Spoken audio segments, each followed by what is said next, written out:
think there is some. Let's leave.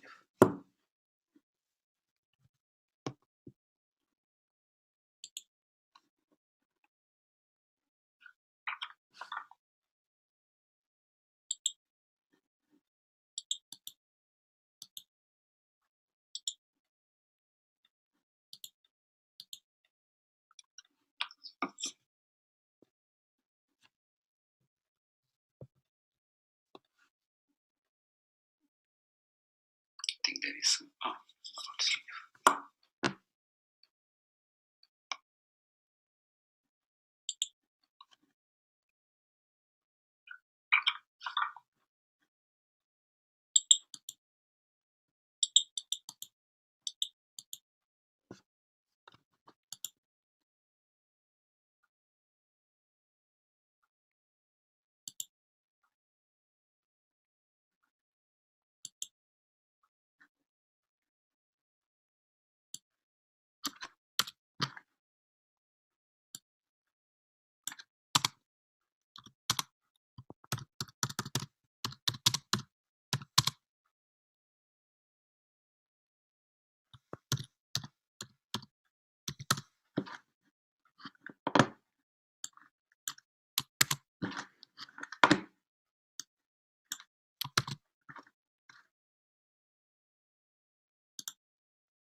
Hello everyone, and welcome to another episode of Weekend Meeting with Sanal Idmaruku.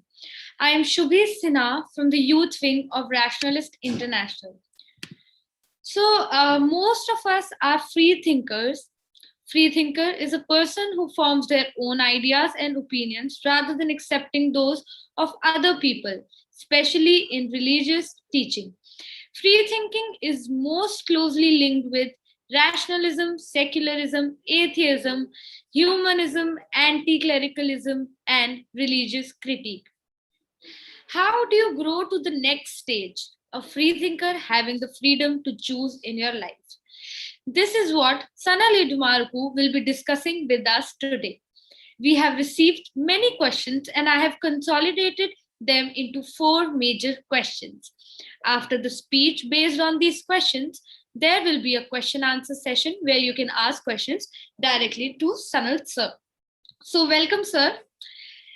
To begin with, here is an interesting question. So, this is a famous quote from you: free thought is the first step. Only when you choose your own way of life, you can move on from there. Only then will life become meaningful. So, what do you mean by freedom of choice and how will it make life meaningful? Come on, I mean, it's a fundamental issue that we all have to address because most of us are free thinkers. And what does it mean? Free thinking or free thought means a wide spectrum of ideas, which includes humanism, critical inquiry, scientific attitude, skepticism, rational thought. All these are coming under the wide spectrum of free thought. So, as I have many times earlier mentioned, one need not bother too much about the specific nomenclature or the specific title each of these general names that we have. But in general, we all are rationalists, we all are free thinkers. That's generally accepted term. But what does that mean? Very simply, the conventional wisdom given by all religions, whether it is a Judaic religion or Christianity or Islam, all these religions generally, there is an exception for Oriental religions. All these religions generally ask not to think independently, not to think freely. You cannot criticize a certain idea. If there is only one God and there is no other God, if that's the primary statement that you have to follow, you cannot even think of other gods. You have no choice. And the fundamental idea that all traditional religions used to give, that you are not allowed to think about your origins because it's all defined. And whomsoever is doubting is like a ship without a mast. That's how it is presented. So the whole idea of free thinking, the terminology, which was popularized by Robert Greene Ingersoll, a famous American agnostic or free thinker of 18th century, he has propagated this idea mainly because he has an organization named the Free Thought Society. In 1880, a magazine in London started with the name Free Thought. Charles Bradlaugh was its editor. So these two incidents have been promoting the word free thought for critical inquiry or the atheism of those times or skepticism or whatever it is, the idea to independently think, critically inquire about things and take your course by yourself in your thinking. And also it demanded a lot of other things, freedom of conscience. Because in many countries, including the present day Western liberal countries, at the time if you speak something that is against the belief of the state or the state religion, you could be arrested, you could be put in jail, you could be executed, or you could be facing a lot of different charges which may not be directly connected with these ideas that you expressed, but you will be, at the end of the day, you will be finished. During the time of Inquisition, the Dark Ages, anybody who spoke about a different idea than the conventional wisdom that people had were all simply taken into the custody for a trial, which they called Inquisition. And it was very attractive for the church at that time. Not only that, the opponent is stopped and killed and eliminated, but also his whole property would be taken away by the church. That is one of the ways that the church got very rich. All the people, the hundreds of thousands of people who were executed under Inquisition, their properties were confiscated by the church and added to the wealth of the church. So it was interesting for the church because of their monetary aspirations, number one, and also church never liked critical approach. It did not allow any kind of opinion that challenges its authority. The hierarchy was so important to the church that anyone who even raised his voice to an iota would be stopped. There are many ways. You could be executed, you can be excommunicated, you can be taken out of the church, your wealth, property can be taken. But the first critics faced serious consequences. For example, in Poland, one of the first critics of the traditional faith was a person namely Kazimierski. So he was an army veteran, but he has written a book, Does God Exist? So he thought he could say this opinion because he was exempt from any kind of legal proceedings against him, because he was a war veteran and they were exempt from any kind of legal executions. That was the time when Inquisition was in its high level. And this is the first known execution of a free thinker. The church tried its best to stop him.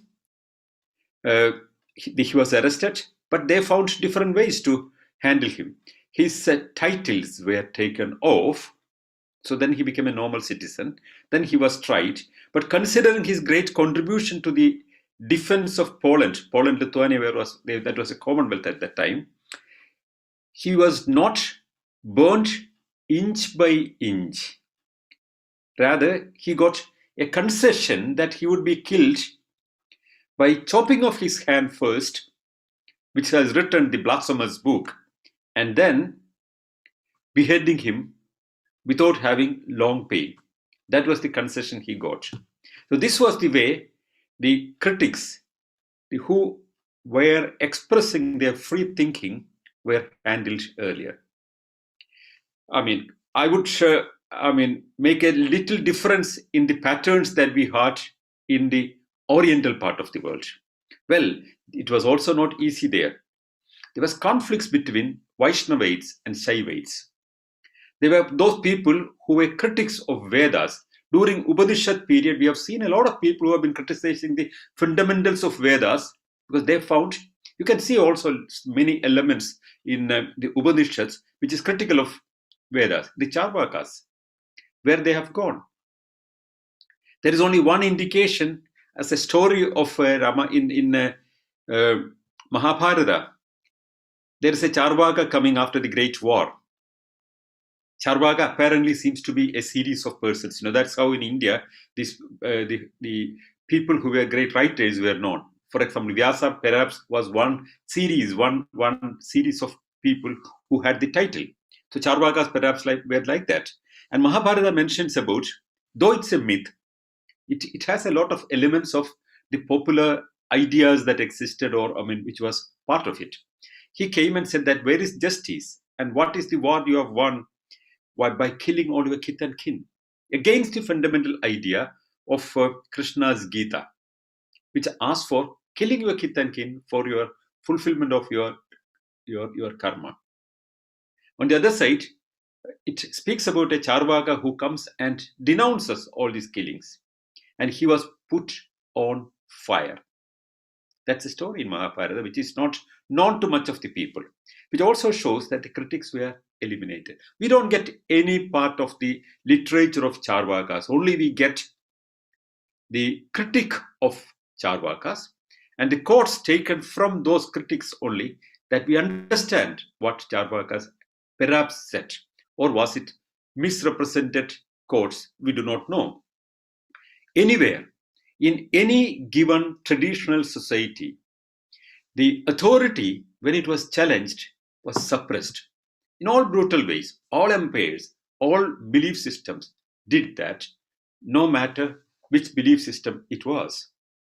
The systematic elimination of opponents was not done the way it was done during Inquisition in any other culture anywhere. So that is seen as one of the most powerful way of stopping the opponents. Free thought was suppressed so brutally for centuries. But there was a ray of light. People came out. The Reformation came, and there were a lot of ideas coming. Science has been developing, and critics have been, despite all these suppression, critics have been coming out. And there was political movements that ended the authority of the Roman Empire, the Holy Roman Empire, and the nations came, and each nation had a different way of understanding things, and slowly things changed. So in the beginning of 18th century, we see powerful free thought movements slowly emerging, and it comes to a shape after the half of, in 1860, 1871, we see the presence of the free thought movement coming up. That was a great struggle at that time. We call it the Enlightenment movement.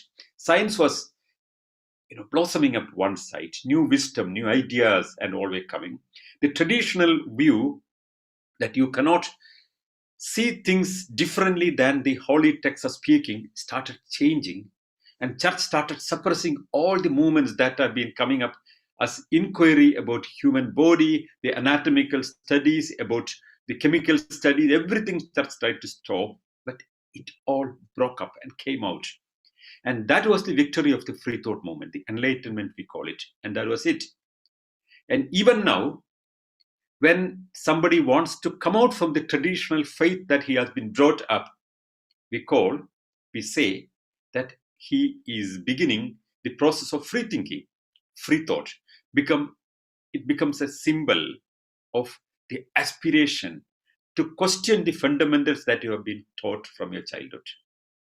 You could take your own decisions. You could understand things differently. You can defy the traditional faith and ideas and wisdom that has been imposed upon you. That is free thought. So there, not only the traditional religions and its ideas were questioned, but political ideas were questioned, and traditional faiths were questioned, and everything that is considered unquestionable were all challenged. Everything had to be tested in the crucible of reason, was the fundamental idea of free thought. Therefore, we all call ourselves free thinkers. The rationalists, humanists, atheists, skeptics, secular humanists, all of us are free thinkers. But that's not enough. That's the point which I wanted to stress here. Because to become a free thinker is an important step. That you got the strength to challenge the ideas of gods, demons, spirits, and all these forces that were imposed upon you and brainwashed upon you when you have been a child, which followed you all the time. And now you got a point of strength to sit and look at things and question. And you understand that I can have a different point of view. I can have a different worldview. I can question the fundamentals which were taught to me, and I can think for myself. I decide what I think. I would decide what I believe. I would accept on the basis of my own understanding, my own reasoning, and my own methods of understanding. Scientific methods became the yardstick of understanding things. That was free thought. But when people become free thinkers, there is another question. Can you implement the fundamental idea that you got through your free thinking? You became a person who do not believe You don't want to believe the traditional faith, but can you practice in your life? Then comes a lot of problems. If you want to leave your religion, well, there is a lot of oppression in different formats all around you. Can you actually make your choices to leave a religion and live independently? Can you really make your choices to defy the traditional dogmas that has been following you? Can you make a choice for your own personal life, what you want in your life? Can you make a choice whether you want to, as a student, can you make your choice to study what you want, not what your parents want to impose upon you? Can you make a choice to select your own spouse on the basis of your liking and the liking back to you? Or will somebody else ideas would work upon you?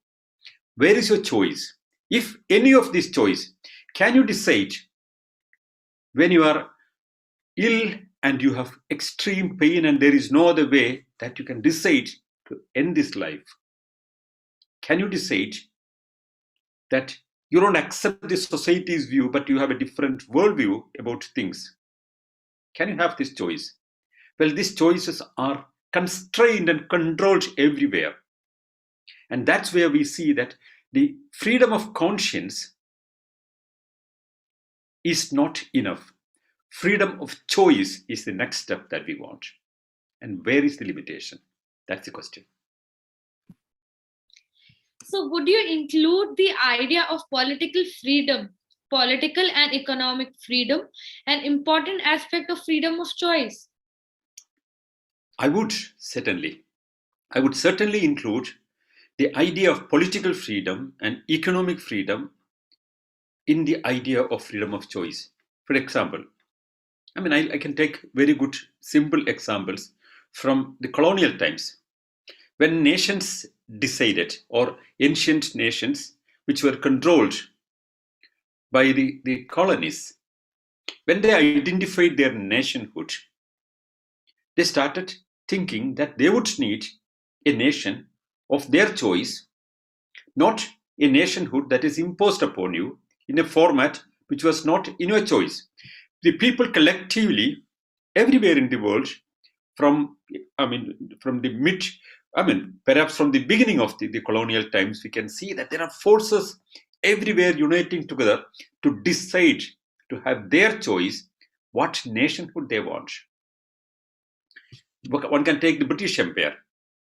People in India, for example, they chose not to be under British colonial powers, they chose to become an independent nation.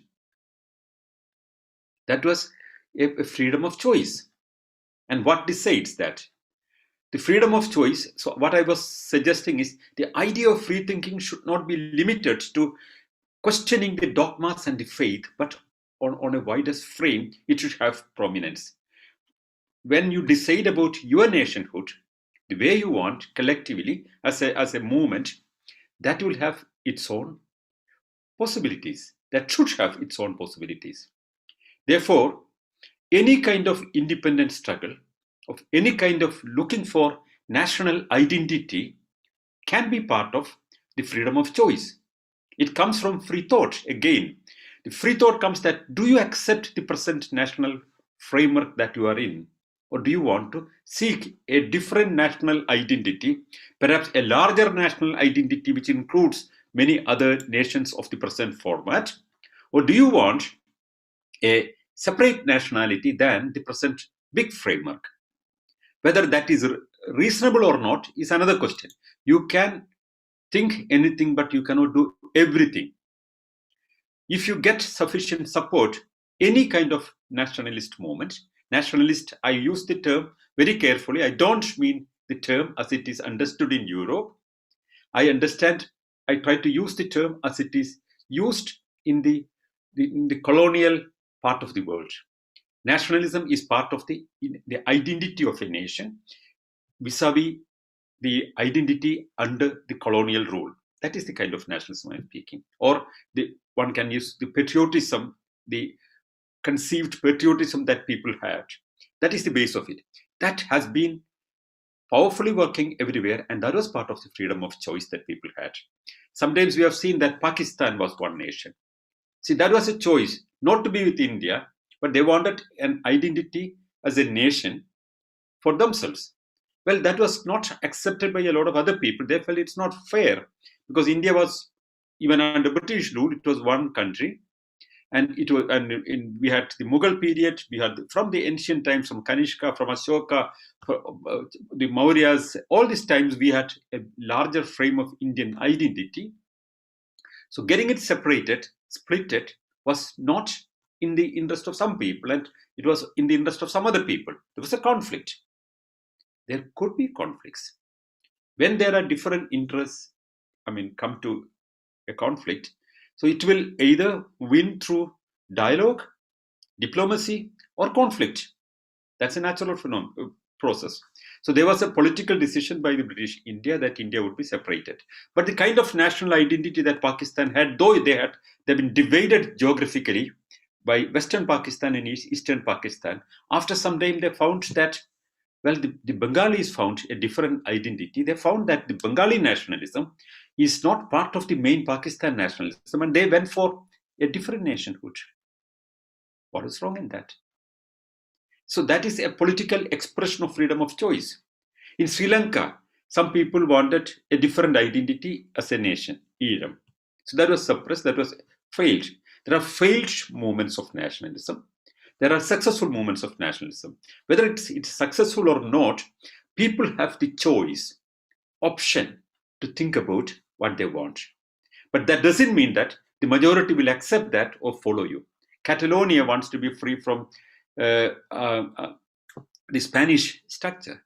But it's not, there are conflicting interests. What will win is a different thing. But as a fundamental political approach, it should be possible for a person to think about what they want. Brexit, another example. Many people felt that it was a disastrous decision. It was a wrong decision. But many other people felt that they should be free as an independent, totally out from the European Union. There was an voting, and still the disputes are not over. But it prevailed. Whatever they wanted, the majority wanted, prevailed. Right or wrong, the political decision making was a question of choice that they made. That freedom people should have. That comes to the political idea of referendum. If you go to Switzerland, for example, you can see, Switzerland is not part of European Union. But you can see in many villages, there will be a flag of European Union. The village has voted to be part of European Union, but Switzerland has not yet voted. So the village raises a flag of European Union. They are still part of Switzerland.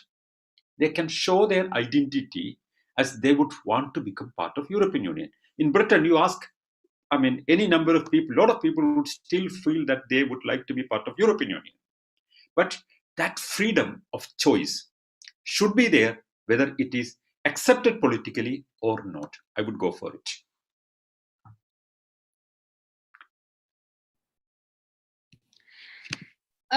And what about the choice of the individual to choose what one wants with one's life? How will a state, value system, society, family, or friends influence freedom of choice? That's a very tricky question, Shubi, because the individual, that's harder also for the person, because a political movement is more collective. It's more on ideal. And for a person, the personal struggle for freedom is one of the most complicated and most difficult, in fact. When you want to have your free thinking on something, and you feel it's reasonable, you can articulate with your friends or colleagues, and you feel that your position is correct. But the society will not accept it. The family may not accept it. The community may not accept it. Your religion may not accept it. Your locality may not find it very good. But still you have the freedom to do it. Provided it's not criminal, and provided it's not violating somebody else's freedom. That's the only two criteria. If a person feels, do you know that in many parts of the world, people don't have the choice of their dressing? Go to any traditional society, women are asked to dress in different ways that would cover their head. Go to Indian villages, go to any Islamic country, you are forced to dress in a particular way. You don't have a choice there. Even if you want, it's not allowed.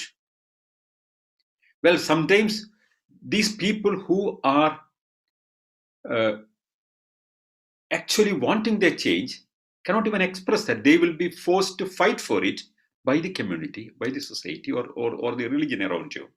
Religion forces people to choose what dress you want to wear. It tells people what kind of marital system you want to follow and whom should you marry, for example. Most of the religions worldwide want their members marrying somebody from the same faith. They want the new generation to be in the same faith. So if a Christian normally wants to marry somebody from another faith, they are asked to convert to Christianity. Otherwise, the marriage will not be solemnized by the church. There are laws, of course, in many countries to counter that. I mean, you can go to a civil court and marry independently, and I mean, that is valid. In India, for example, it's valid. And many other countries, all over Europe, it's possible. But in some countries, it's not possible. If you're a Muslim, you cannot marry somebody outside the faith unless the person converts to your faith. It's not normally permitted. And go to the Indian caste system. By law, it's a freedom of the individual to decide what they want. If two people decide to be together, nobody should be stopping them by law.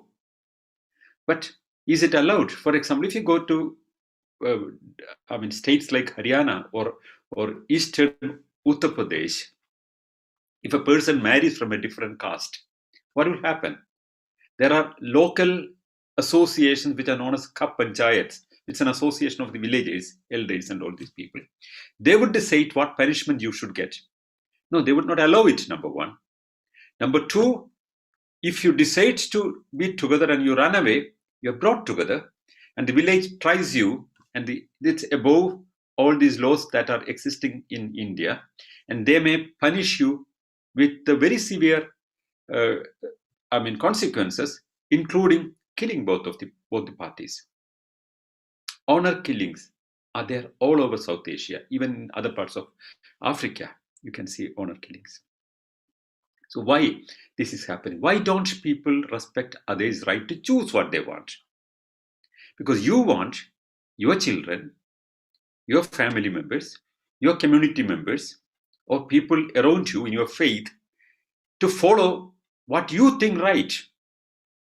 That is what I was insisting in the beginning. Free thinking does not guarantee you the freedom to choose your partner, or to have a partner or not to have a partner. Another example, if one decides not to have a partner and to be alone, many people, earlier also mentioning about it, the autonomous individual, which is very powerful for many people.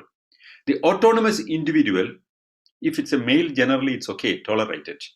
But if a girl decides to be an autonomous individual, the family would press them to marry very fast. Because what the society considers good is imposed upon you. Or when you marry, then someone else has to choose your spouse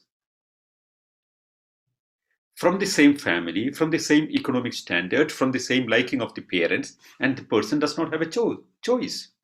Even men don't have a choice in many traditional families. You go to Latin America, the same situation is there. The families are imposing, the marriages are not between two individuals, or living together is not between two individuals. It's the family that or the community that is said. You don't have a choice. You know because you are a free thinker, you know that you have that freedom and you should be able to choose for yourself, but you do not have that choice.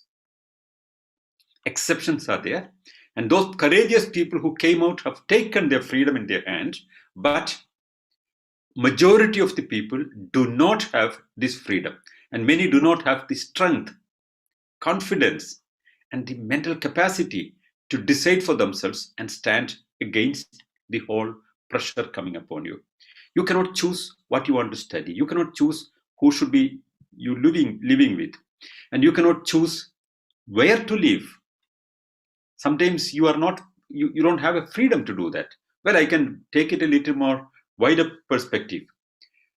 All these migrants coming to Europe, they are just because in some places, not because of their choice, and wars were imposed upon them not because of their choice, and they would like to have a good life somewhere where life is better. So people are trying to go to other places. Well, there is a constraint there. Nations have built up political systems and economic structures, and these people might completely damage the structure they have made. So there is a conflict. Every time when there is a freedom of choice exercise, there is a conflict. But the individual's freedom, which is not affecting the laws or the social orders that are made according to the laws in a country, this freedom should not be curtailed by anybody, even when laws are there. If there are laws that are not allowing individual freedom, there should be efforts to change those laws. Unless and until it affects the order of the society, or if it's not a criminal activity, the choice of the people should be totally respected. And when can we have such a situation? When can one decide that I decide for myself? Nobody else has a right to decide for myself. I am the master of myself. And I can hear everyone's opinion, but it will be finally I who decide for myself. It's my life and nobody else's life. And if that's possible, we have freedom of choice. If that's not possible, we don't have freedom of choice. And I would advise that we have to fight and struggle and get freedom of choice to be self-respecting individuals. So, what is the ultimate goal of individuals' freedom of choice? Fulfillment. What I want from my life. Many things I want. I want happiness. I want freedom from troubles. I want freedom to speak what I think right. What I want. I want to live the way I think correct. I'm not going to influence. I may influence by spreading my opinion, but I'm not going to physically harm anybody. I'm not going to violate any law which is made for public order, but I want to live the way I want. Nobody should peep into my window to see what I am doing. Nobody should be able to see what I am reading and try to make a finger upon that. Nobody should be able to, touch my privacy. Nobody should be able to touch my decision about my future and the way I want it. Nobody should be able to speak to me, whom should I live with, or I want to live alone. Nobody should be able to command me which political group I should support. Nobody should be able to say that which religion I should follow. Nobody should be able to tell me what is right and what is wrong. I can have my own judgment about what is right and what is wrong. I can have my own value system, which is different from others' value system. I can try to stick on to my value system. I can try to articulate my value system, and I can try to influence the world that my value system is better than the other value system that many people have.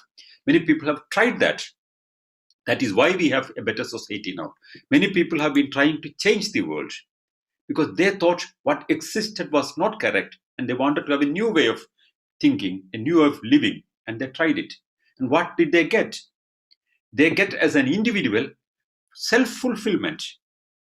They, at the end of the day, it's the happiness or the fulfillment It's not just a personal enjoyment as happiness, but the happiness as the fulfillment of one's dreams to achieve, the freedom to dream, the freedom to chase your dreams. That's what should be possible for every individual.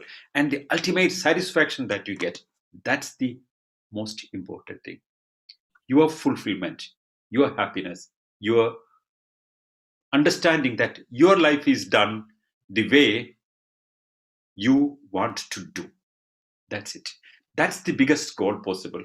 If I can live a life that I want, the way I get satisfaction, the way I feel that my life is meaningful, this sense of meaningful life is what you get. And that's the most important thing an individual should get. And that's possible only when you have the freedom to choose what you want without the influence of other people, family, religion, society, community, or other people. My value system, I should be able to decide and I should be able to reason out things, understand things, and practice what I think is right. That is the fulfillment that we get. Thank you so much for answering these questions so beautifully. We can move on to the question answer round now. And whoever wants to ask anything can please click on the hand raise tool down below. And I would request you, as always, to please be precise with the question that you want to ask and try not to ask any sub question. All right, so right now we have a person. I would unmute.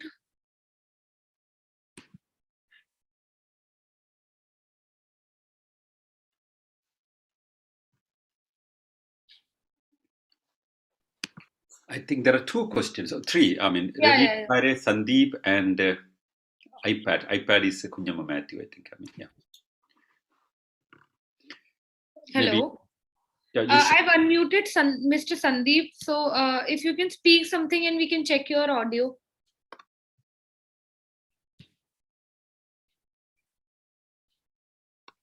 All right, I'll move on to the other person. Till then, they can check their audio.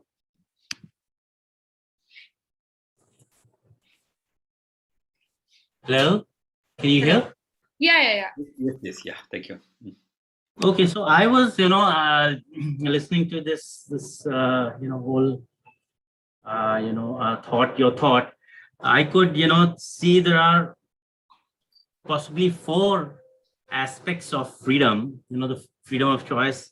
We talked of political freedom, we talked of economic freedom, personal freedom, and freedom of thought and expression. I think these are broadly, I can classify them into. And when we talk of political freedom, I think democracy is the best known way today that gives us that platform. And in India, we have that. When we, talk of personal freedom. So in personal freedom, when India was formed, so caste system was rejected at the start itself. And Article 377, which was against the LGBTs, was struck down a few years ago in 2018. I think more or less we've achieved the level of personal freedom in India. Then we come to economic freedom, which many people may disagree, but I think I have very, very strong and logical views on this, and this is capitalism. There is the best model of economic freedom is capitalism. There is no way we can have sometime a debate, a discussion on capitalism itself.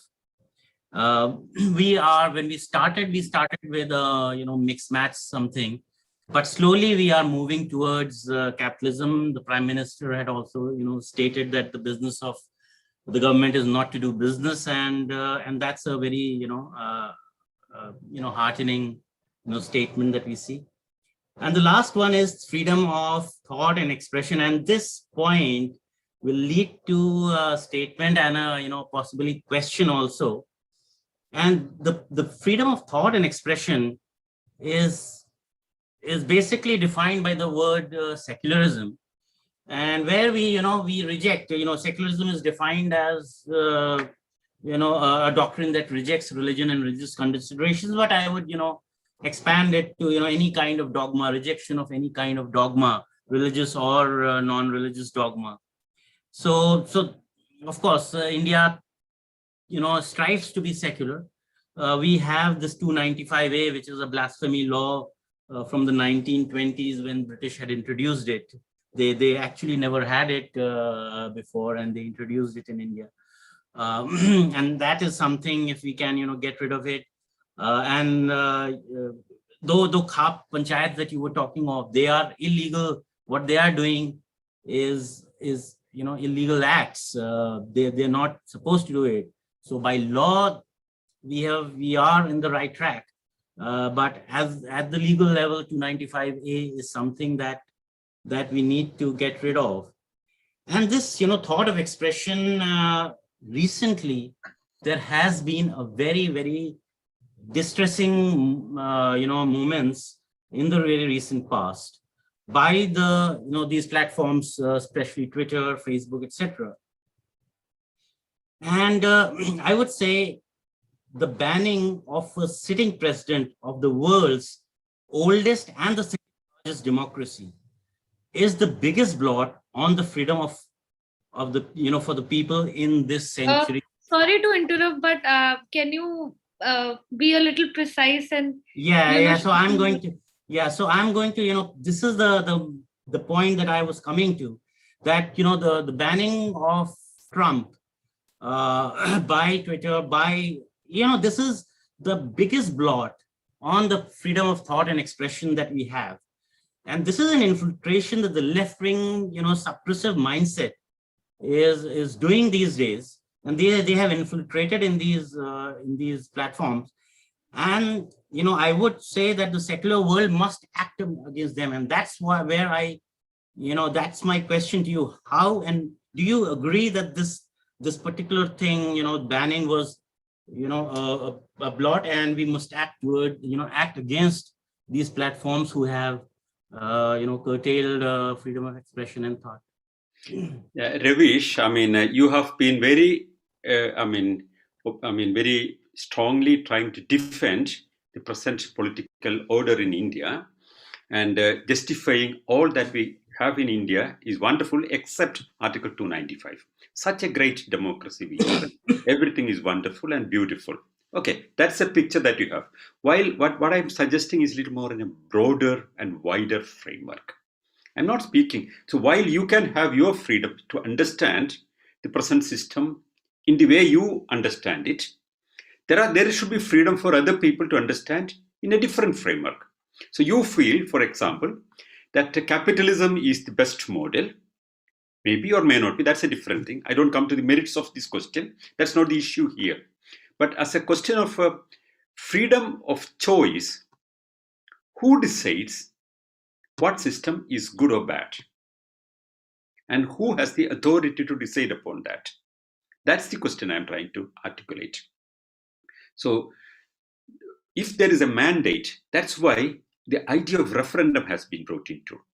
Because if there is any kind of dramatic changes that is required for a country, whether shifting totally to laissez-faire, absolute capitalism, or as Ayn Rand would say, how exactly, should be a society where open trade and the corporations take over. Well, that's also a political view. Whether we want that, or stopping crony capitalism and accepting general capitalism, or we want to have a welfare state, these all are questions to be decided by the people who are the affecting people in any given country. I'm not speaking only about India. So there should be the choice of the people. That's where, as you rightly said, democracy is one of the tools that we can reach, but not only democracy. Democracy is generally understood that we can choose something, but we cannot choose generally policies. The only way that you can do is political parties are coming with their policies in their manifestos in an election, and that should be the base for things. But there are a lot of other considerations for people to select a government or elect a government in democracy. They can have one political program. You may agree with 25 things and you may disagree with 10 things, but you have given a choice and upon which you have taken a decision. You may not sanction many other things. So therefore, democracy as it is practiced in Britain or India has a lot of limitation. Democracy is a wider term. For example, in many countries, there is proportional representation. For example, parties who get the number of votes are taken, and I mean, every party would get a representation on the basis of the public support that they have. And there is another possibility that, I mean, like Switzerland has begun, and it has been practiced in many other countries also, that whenever there is a major policy question coming, it's not imposed upon people because you got a mandate at the beginning of your term. But when there is a different opinion, an open forum is created where people can articulate their positions, and it's asked to the people. And both positions are presented to them, and they could give the guidance. It's not a mighty political power that decides for you, but in a right democracy, people should be able to decide for themselves. Like, for example, sometimes they can get into wrong decisions or decisions that one may not consider good. Good example is Brexit. I would still consider that was a wrong decision and they should have been with European Union. But they got majority. And then it was asked to people at that time. So that kind of a possibility is not there. The choice is limited in the kind of democracy that is given in Britain, or the kind of parliamentary democracy in Britain or in India.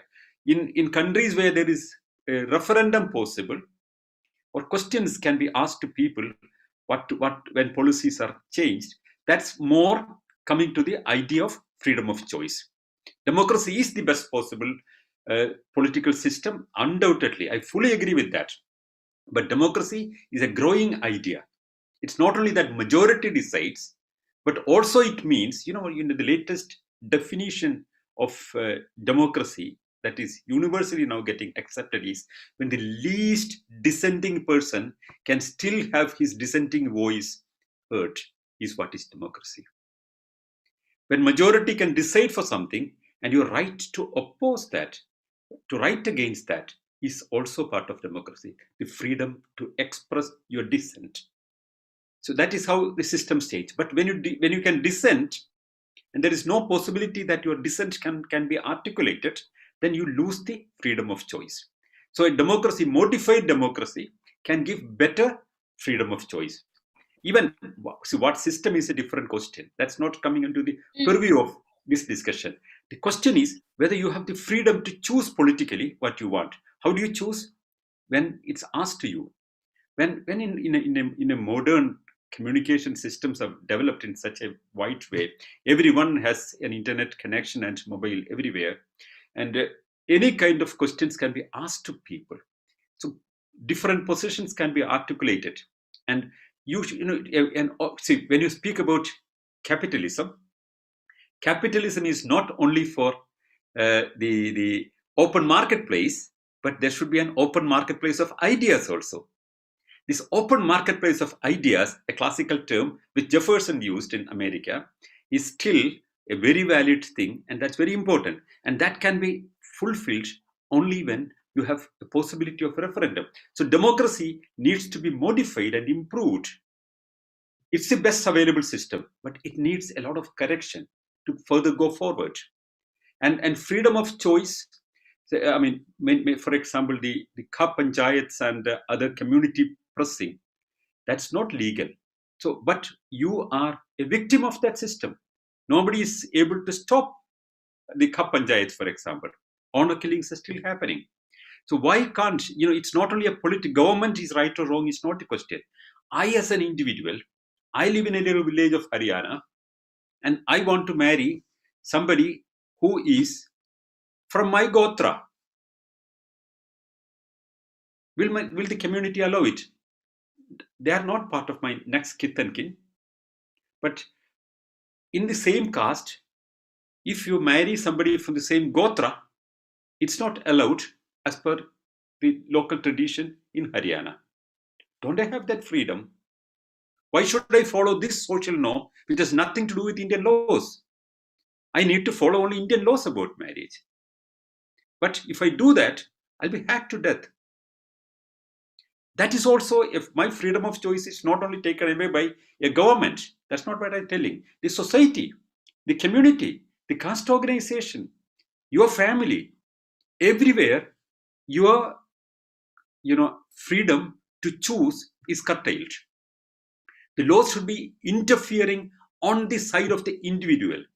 When individual is the pillar of the society, where his rights are respected, when his choices are accepted, and his choices are taken as the most important thing than any community's interest, then that society can have a little more breadth of freedom. So the freedom of choice is a big thing, a wider term, and I would say that freedom of thought and expression was, you put as the last thing, but that's the primary thing that we had, which is universally accepted. That's part of Universal Declaration of Human Rights and even part of Indian Constitution or American Constitution. I mean, as even much before the Universal Declaration of Human Rights, that has been guaranteed there so clearly. And the First Amendment, I mean, it's so wonderful that they made the division wall of state and religion. But still, the division of wall between the state and religion has been surpassed and overlapped everywhere. Political leaders are using religion. Your freedom to insist on your law or your constitution sometimes is not heard. It cannot be successfully articulated. So the freedom of choice is not only your freedom to think and express, but to decide for yourself, the individual, as the mighty pillar of the society, not communities. That's what I was trying to articulate. Anyway, thank you for the contribution. There is nothing really contradictory in what we said. Only thing is that my articulation was the mighty power of the individual that is to be respected. Thank you. All right. So I think we can move on to the next question now. I would again request Mr. Sandeep to try and mute himself. Can you hear me now? Yes. Yeah, we can. Yeah, hi. Hi, Shubhi. Thank you. And hi, Sanal. So, Sanal, just a one simple question, that is, if the government and the majority in a society starts deciding that even the dissent of voice is anti-national or it's anti-religious, then how do we as individuals in our families try and get that point across, the freedom of choice point across to the family members or our friends, that at the end it should always be left to the person or the individual to decide what is the right thing for him or her to do. So how do we convince, or how do we get that at least point to be appreciated by our family members and friends? Thank you. Yeah, I have actually, I mean, that's a very, very, very interesting question that you raised, because to start with the family, I've seen so many rationalities coming from religious families. And many of them came to me over the years, so many of hundreds of them came to me expressing their problem with their community and families.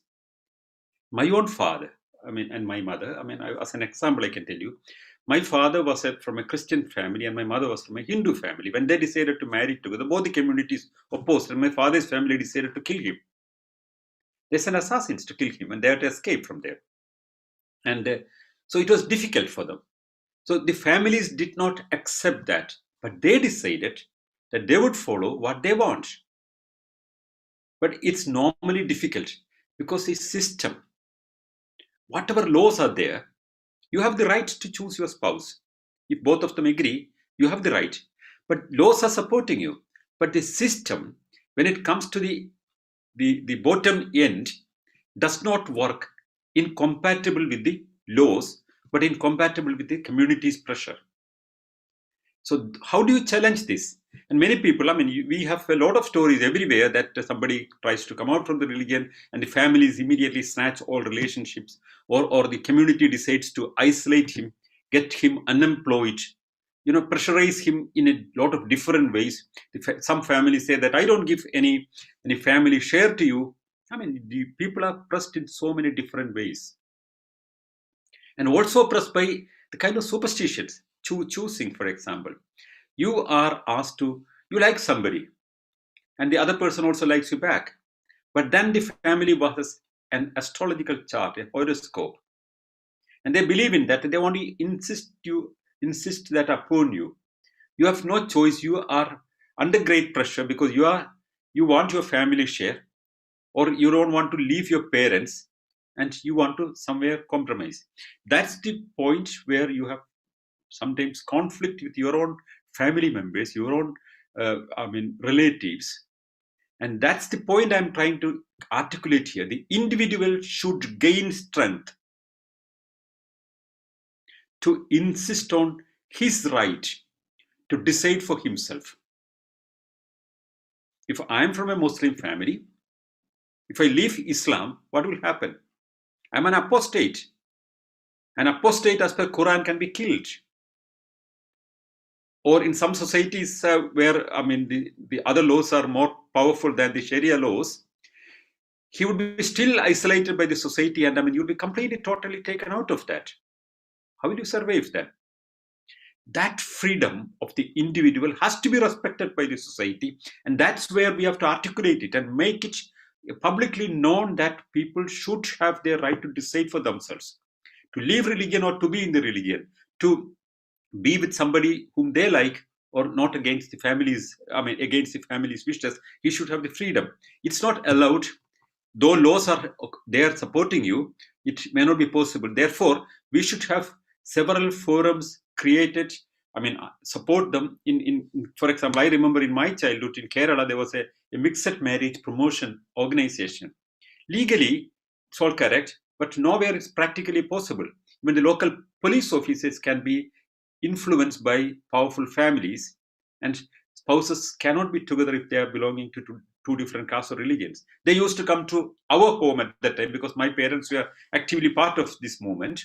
And I know how difficult it was to articulate. When there are strong people supporting them, explaining them the laws, and there are legal system brought to their support, it will work. So we should have small groups at different places, especially legal support groups, to help such people. So that's one way of handling it. And also the idea that the individual has the right to decide for themselves to leave religion or not to leave religion, to the way he wants to live or not, is to be respected.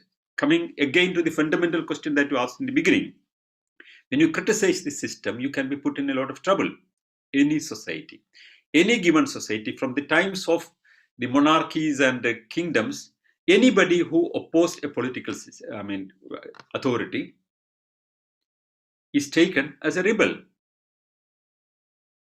So there are many ways in a political, not legally, there are many ways the critic can be silenced. The system uses it so effectively in any given society. I'm not only speaking about India. In local states, in local panchayats, in any given society, when the authority is challenged, there'll be ways to counter it. And the way people gain strength to insist on their right in a legal way, to exert their opinion and to practice what they want. See, opinion, that's a question which is the primary question: freedom of expression, freedom of thought. Political opposition can be articulated, spoken about. You have a right. If that's stopped, you can go to a court of law and defend your right. But the choice sometimes is difficult in any given society. Political dissent is not liked by any political system, not by any political party which is in power, anywhere, in a state or in a government, anywhere in the world, it's the same thing. So, but you have to insist on that. When you have a right position, you can influence people, you can raise your opinion, you can write to parliament members, you can talk to people, you can write articles. That's the way you express your opinion. So sometimes the dissent has an influence on the political system.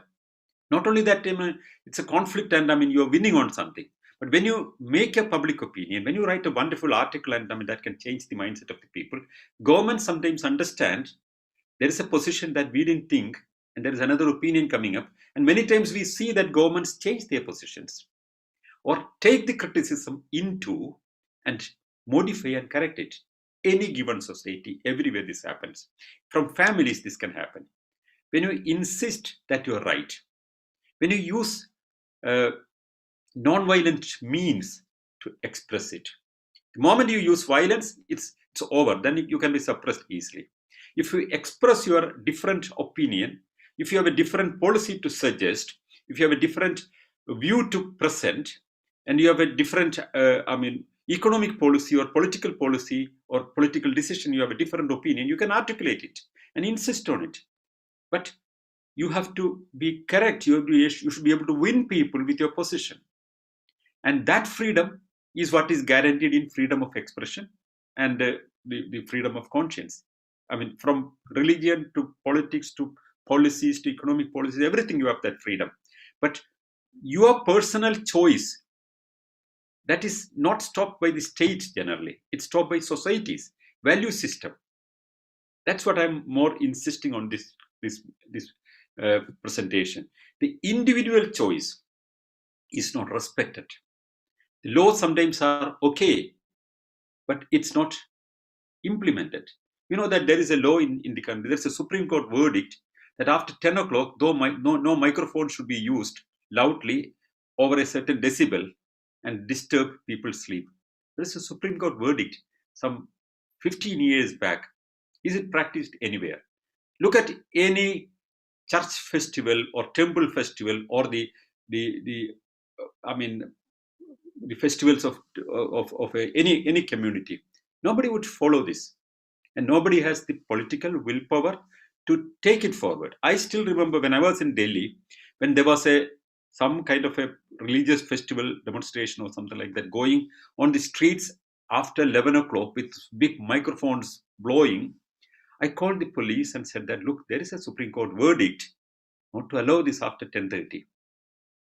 They said, well, I can take this complaint, but when I go there, they will beat me down. So do you want it that your name is brought into this, because they all will turn against you? The police officer, instead of defending my right, which is a law, trying to pursue me to stop it. So this is one form of, my choice of not to be disturbed in the night. Which was legally sanctioned, which is approved by Indian Supreme Court, was not allowed. So how would I articulate it? The only way is that I have to stand up and insist on my right. When I want it, if I want it so deeply, I have to insist on my right. And only when I insist on my right, it will work. Only when I press so hard that my right is to be respected, then only it will work. Thank you.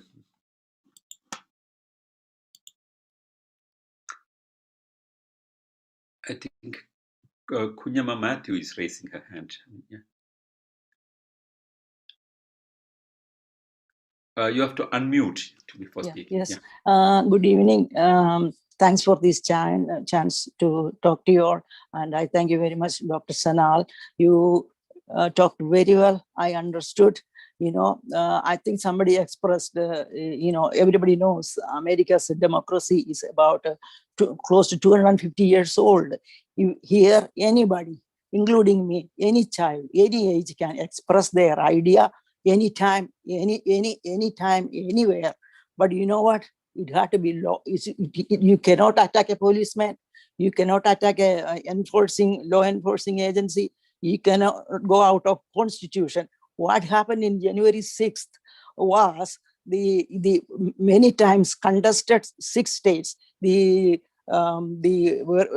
result was confirmed by the certifying agency, but they didn't believe it. So some people give them prejudice, lies. So several thousands of people ran into the capital on January 6th and they destroyed properties. There wasn't any room with the doors. They blow it down. They killed police officers. That is why they arrested 460 people. They are under court order and they can hire their lawyers, but they have to prove their innocence. And now this same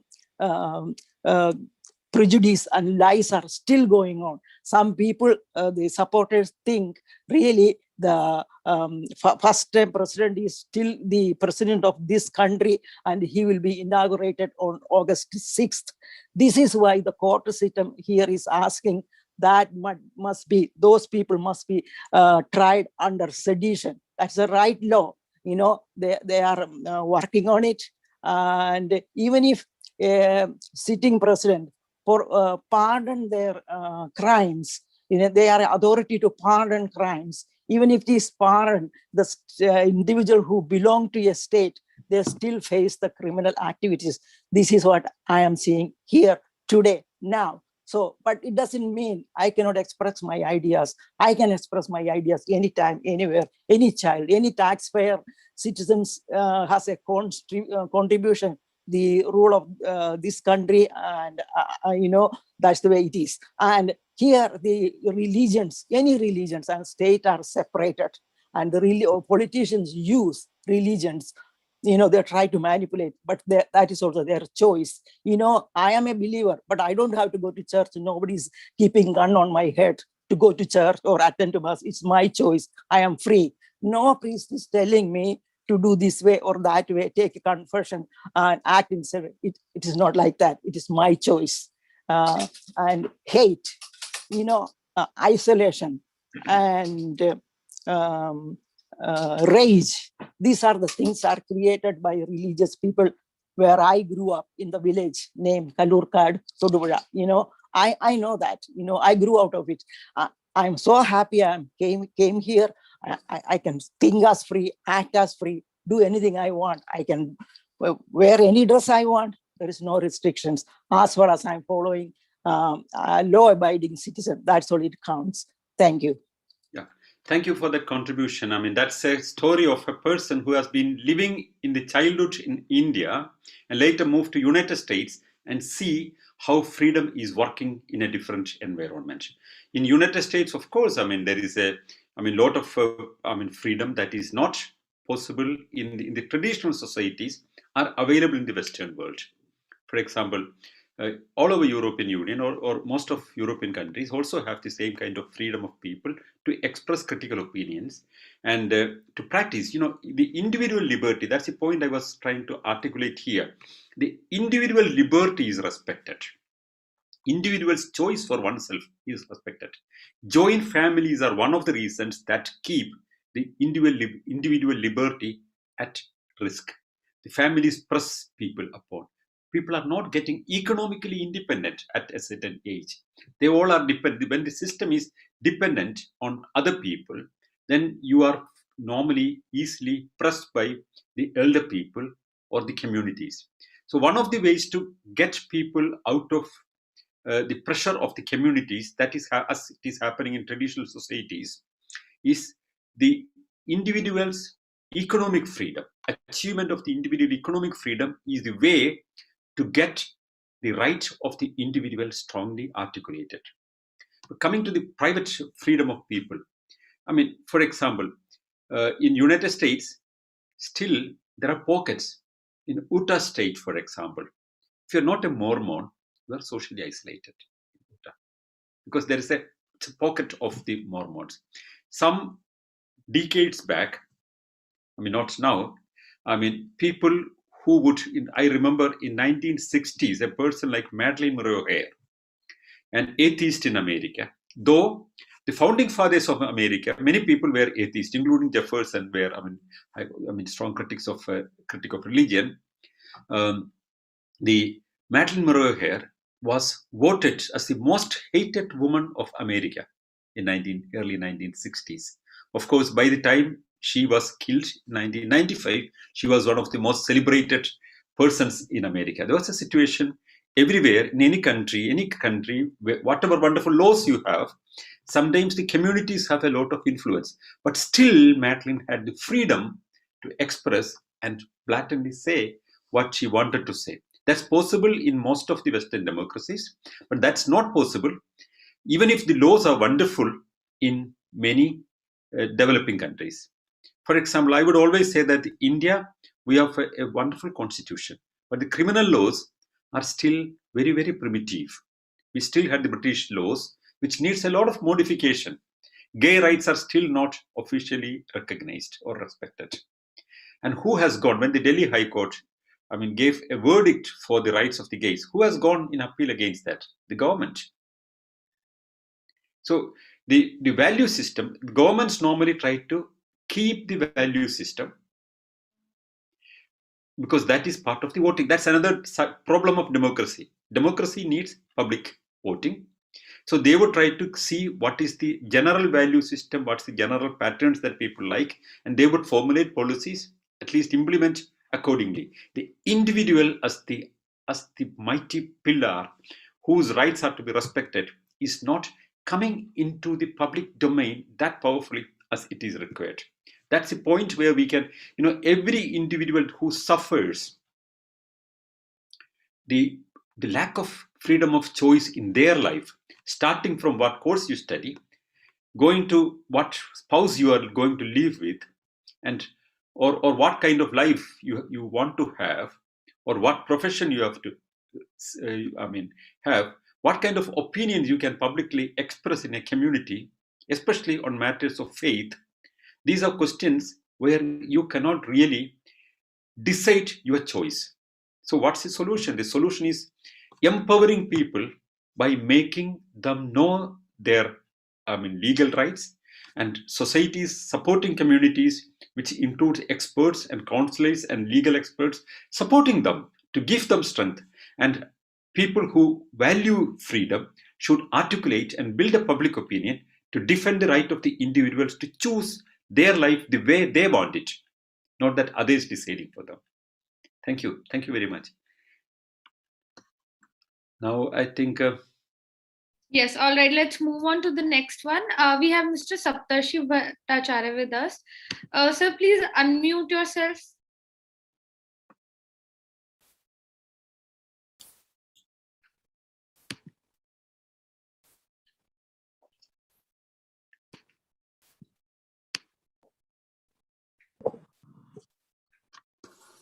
Good evening, sir.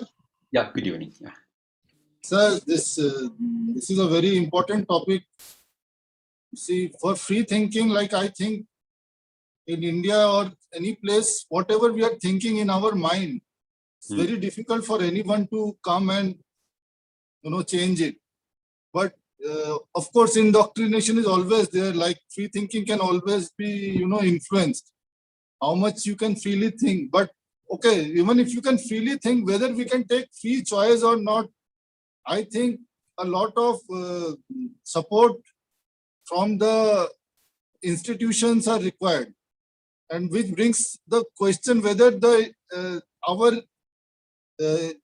is independence of institutions, or real independence, not that independence in words only, but real independence of institutions are really there in the society or not. Like whether the judiciary is free or not. For example, in India, Supreme Court, all the judges are coming through the collegium system.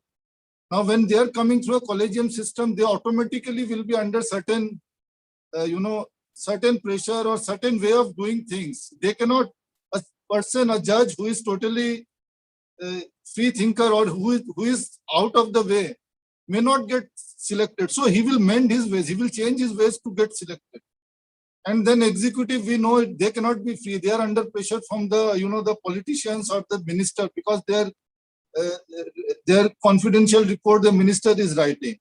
Then the legislature, unfortunately, which should have been the freest, and people of high caliber are also chosen, but they would rather have keep the status quo maintained, to keep the law and order maintained in the state, rather than taking a drastic step. So we have seen even good decisions given by Supreme Court, like Shah Banu case, like Sabrimala case, like other things, like are not even even in Babri Masjid, Ram Janam Bhoomi case, there was great pressure on Supreme Court, and the legislature even said if this verdict goes against us, then we will change the law to please the electorate. So in countries like this, I don't think real free choice can ever be done if people themselves don't. So this is my first point, sir. The second point is, like, there are, in a very poor country, developing country like India, why should we have democracy where people don't have food to eat, medical places to go, and good medical health center is not there, education is not there? Why not have benevolent dictatorship like Singapore? Although, like Singapore, I have a lot of issues with Singapore, because once I went to Singapore, when the plane was going to land, there was an announcement in the PA system. They said, if you are carrying drugs, you will be given capital punishment and there is nothing. I thought if someone puts 1 gram of drug in my bag, I will be hanged. It is too much. But still, if you see the prosperity level from 1965 to till now, I think still it is better. So that is one question to you. Why not have a benevolent dictatorship? And then, sir, we are talking about capitalism. So I want to know your views about capitalism. Like many people say many things, but it does not mean anything actually. Like some party will say we are communist, but they are not communist. They go to temples also. Some party will say we are secular, but they are distributing tickets based on religion. And some people, I will not name that person, who said I will bring capitalism to the country. But under the name of capitalism, the Indian government is still giving like Pradhan Mantri Jan Awas Yojana, direct benefit cash transfer, then minimum support price. These are all welfare state measures, or we can even say these are leftist measures. If a leftist government was there, we would have said it's a leftist measure. So what is real capitalism which will help, if you can give us an idea?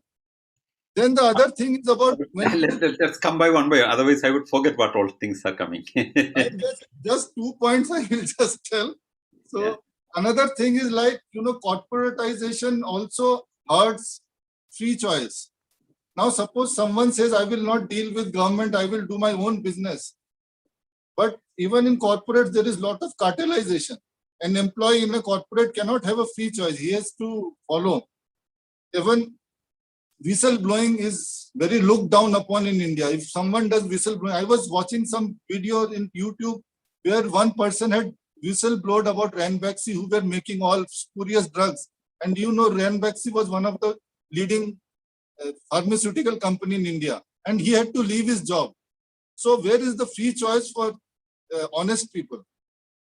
And then there is the final thing is the social outcasting, which is I think the most worst form of thing which is there. Anything you do, you can be outcasted from any society.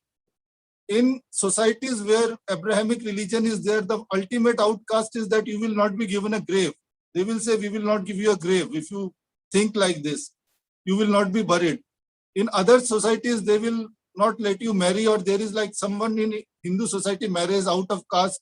He may have to change his religion and all succession will go out of, Hindu Succession Act, he will be out of succession. There is a lot of complication. So in this scenario, where is free choice? People have to have no chance of free choice. They will have to mellow down their choices actually. They will have to compromise. Yeah. Thank you, Saptarshi. I will start from the last question you asked, which I found the most important question. The free choice is curtailed by social pressures, community pressures. That's something I said also. Like you cannot take your choice of anything when individual is not liberated from the economic pressures of the family, which is also dependent on the community's views about things. The families are pressed by communities or castes. And at the end of the day, the individual is pressed against his will to take a decision because of the family pressures. So he cannot, even there are no good laws that would guarantee. For example, the Indian different laws, the succession law or the Hindu code is not exactly meant for Hindus. All that is not in the other codes, they are all clubbed under the Hindu code. For example, I'm an atheist, I'm not a Hindu, but if there is a succession issue coming, if my parents were not written, and if they have not written a will, I would come under Hindu succession law. That's how it was formulated. If you are not under any other, private, laws of religion, then you all come under the Hindu succession law or Hindu marital law. So all these laws have a lot of limitations because this is not meant for a humane social structure. It was meant to satisfy all these religious interests. Like any other civilized society, we should have a uniform civil law which should be humane. It should not be any particular court that is taken on other people based on human rights and respect to the individual. That should be the base for any other new law coming. So all these sectarian laws should be nullified, and that's in the directive principles of our constitution also. And we should have one common law based on a humane approach and respecting the right of the individual to decide for himself. And also all these pressures of the families and castes and all these kind of structures can be eliminated when we make a humane law available to people. The major pressure is coming from community isolation, as you rightly said, and also inheritance laws pushed upon you. And these are, if somebody is earning a property, of course he can decide to gift their children or not. But most of the cases, then if you go against the will of your parents, that will be taken away from you. You cannot, then any given society, that's a problem. But the idea that the individual has the right, and even the parents have to respect the freedom of the individual to decide for himself, that has to be brought into the society to overcome such problems. Now, coming to the other major issue that you have said, whether we have a capitalist society or socialist society or whatever it is. Indian constitution, in the preamble, says that we are a socialist republic. But what's socialism? Socialism has so many different definitions. One of the classical definitions is that the state is owning the means of production, is what is socialism is originally. The means of production, the control of the state. In India, it is not like that. It has never been like that. Some of we had a mixed economy in India, where the major centers of production, for example, wherever it is possible that the state need not do it, it will go to the private sector. But if there are services that are important and the private individuals' participation or monopoly can be dangerous when it goes to chronic way of implementing, state would take over it. And then eventually, the last few decades, we see that even big enterprises that the states have been doing in Britain, for example, the railways have been privatized. The Virgin has taken it over. So in America, the prisons are privatized. So why should states do it is one major idea. But that's not capitalism. That's not what is understood by capitalism. Capitalism is an old terminology of the Industrial Revolution times. There is no capitalism anywhere in the world now. It's a word that was excessively used by Karl Marx. And when you are still making the paradigm where you want to counter the Marxist position and you go to the post-industrial revolution or periods terminologies and come to that. What we have, and in most of the countries which are considered to be liberal and open societies, what they have is a welfare state. And what in India we have, in all forms, all explanations that is understood by the terminologies, we have a welfare state.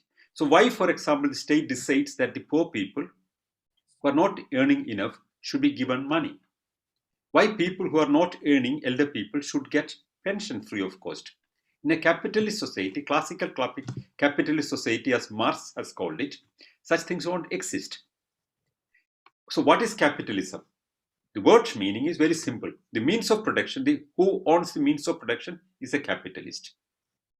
And when states nationalize all means of production, that's a kind of state capitalism that, like the Soviet Union had it.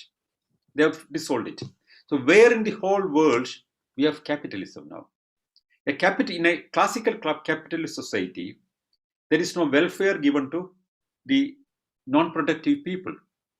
In the United States, look at the kind of welfare that they give to their elder people.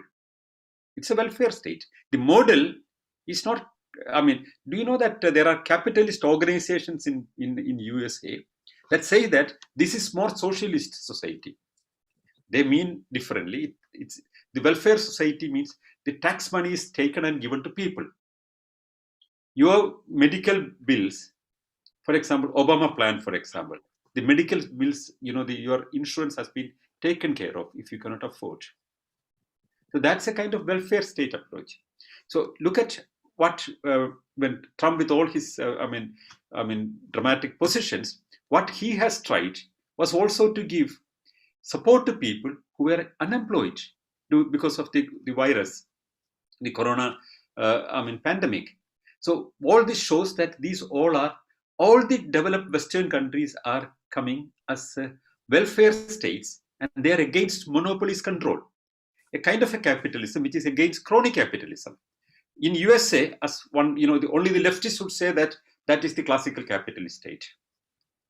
In USA, if one corporation is the absolute monopoly and competition is curtailed, the national government has the power to break it up, to make it different companies, to provide competition.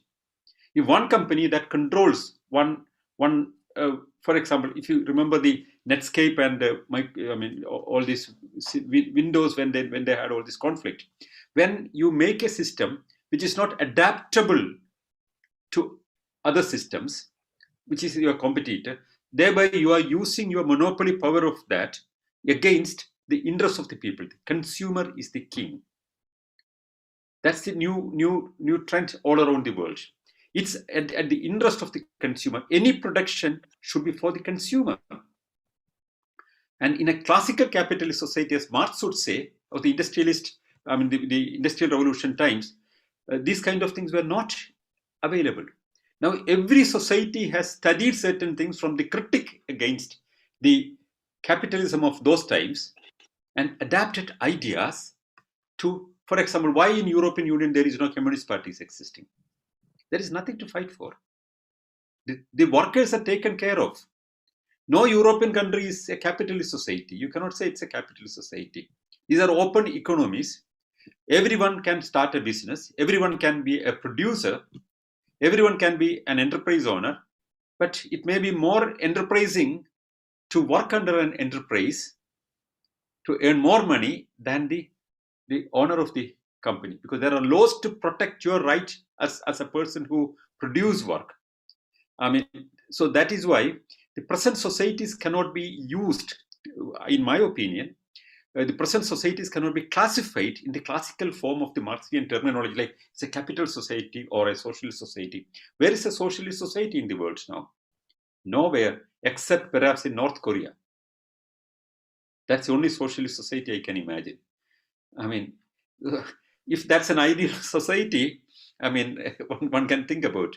All other countries, including China, is practically, you can start an enterprise, you can own wealth, you can produce things, but you have to give more and more laws are coming for the welfare of the, there have been enormous exploitation like in the Industrial Revolution times in China when they've been rising up. But now there are more and more international pressure, more and more internal pressure, so that the workers' rights are taken care of.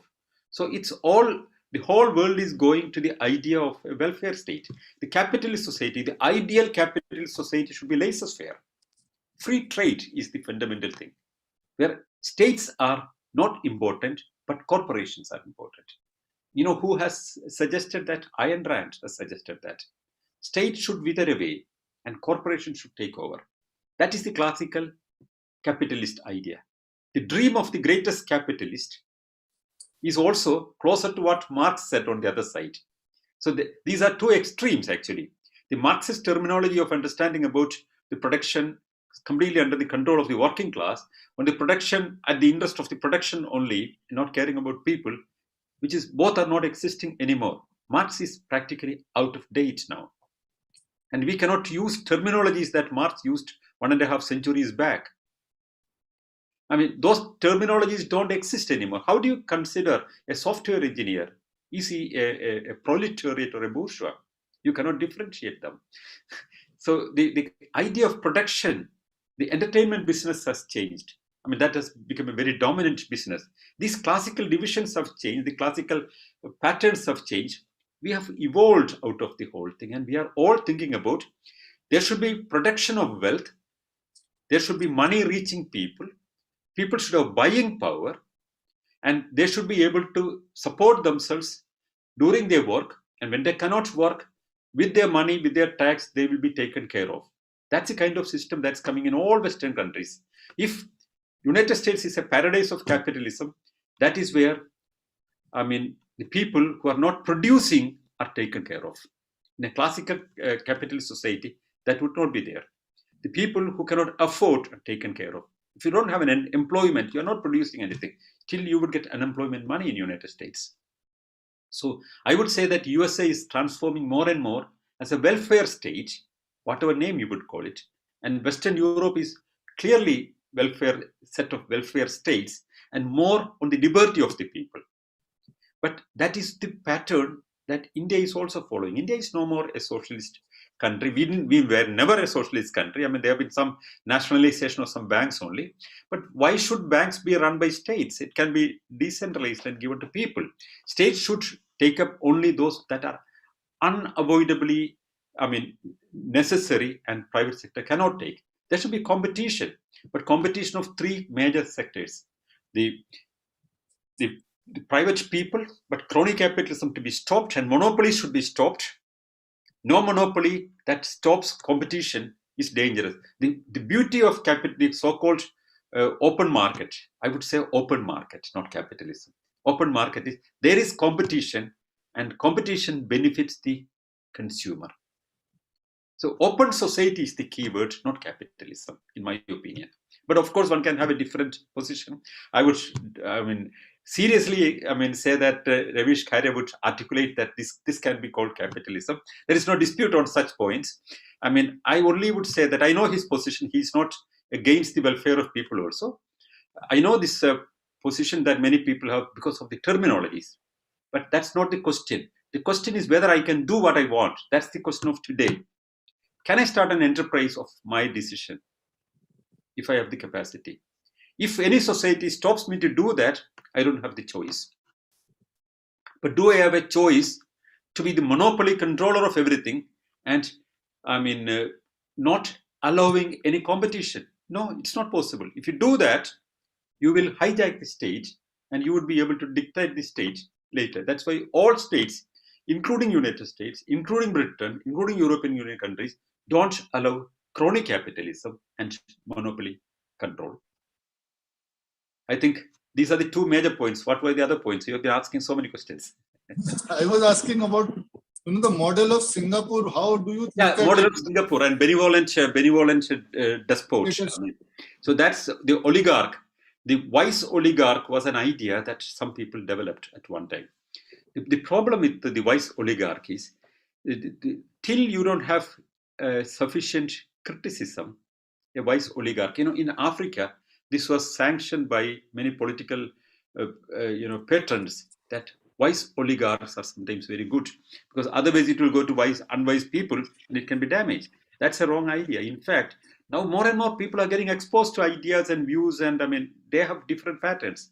So the wise oligarch or the benevolent dictator, as you would say, has a problem. The problem is once they are in power for a certain time, it's not changeable. They would find ways that they remain in power. You don't have your choice to have a different option if you find this wise oligarch or a benevolent dictator, what he's doing is good for you or bad. For example, you said about the example of somebody having by mistake a little marijuana, he can be killed by the system in Singapore. Is it a good law? I don't consider it's a good law. I would support the Canadian law for that, where people's right to use less dangerous, marijuana or something like that is in my opinion, that's a better choice as a political system that can offer. But a Canadian citizen can have marijuana purchased from the local shop, whereas in Singapore, if you carry a little marijuana, you can be executed. What is good and what is bad? And I would say the individual's freedom is the key. Individual's right to decide for himself, to the extent that it's not dangerous, is how it should be seen. Should a person have the right to smoke cigarettes? Everyone knows that cigarette smoking is bad. But should a wise oligarch decides that no, nobody should ever smoke or drink now onwards. It's bad for you. I have a choice. I know that it's bad for me.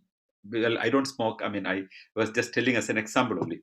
If I have a choice, I know the informed decision of the adult should be respected.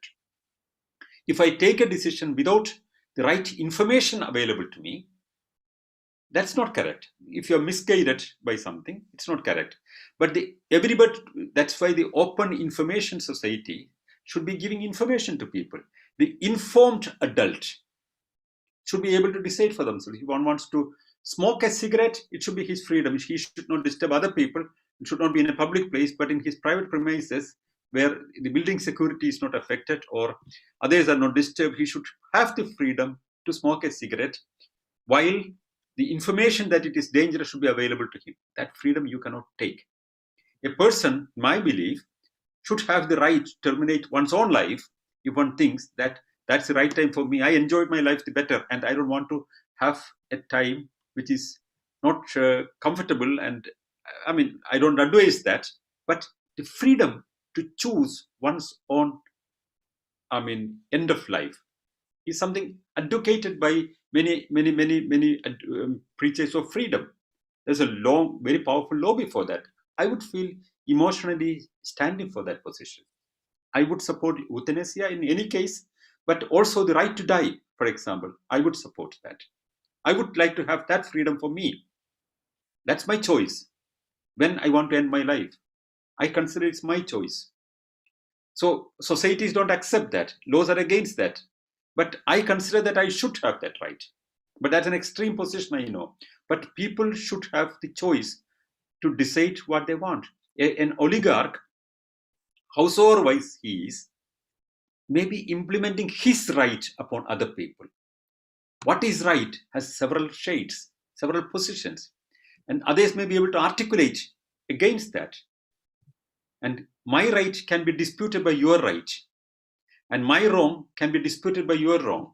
So that should be possible, and that is absent in a, wise despot or benevolent oligarch. So therefore, people should have the choice to have their government the way they want it.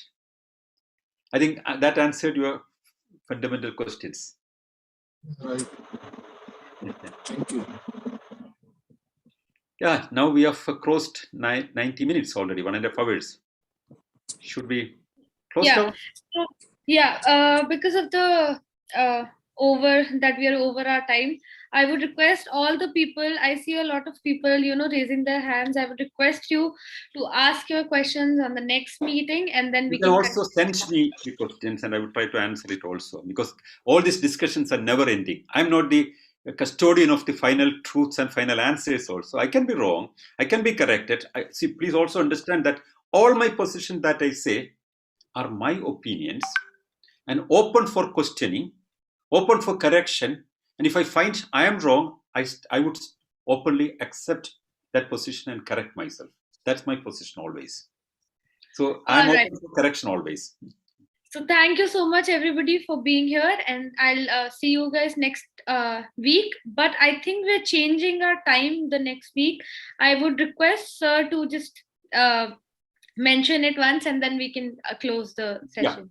Yeah. I think, generally there have been suggestions coming from everywhere that this 1 hour, because we have a lot of participants from India. For them, it's 8 o'clock, and then it goes, now it's 9:30 plus in India. So it's kind of inconvenient to many people. And shall we go 1 hour before and starting 1 hour before the present time that we start? For example, in India, it should be 7 o'clock, and in Finland, it should be 4:30 instead of 5:30. In UK, everywhere it goes 1 hour behind. All right. So thank you so much for this mention, and we hope to see you on the next, the changed timings now. And thank you, everybody. Thank you very much. We would continue this discussion. All these discussions are opening up new avenues of our thought. So freedom of thought and whatever we think right, we should be able to play at least in our life. Thank you very much.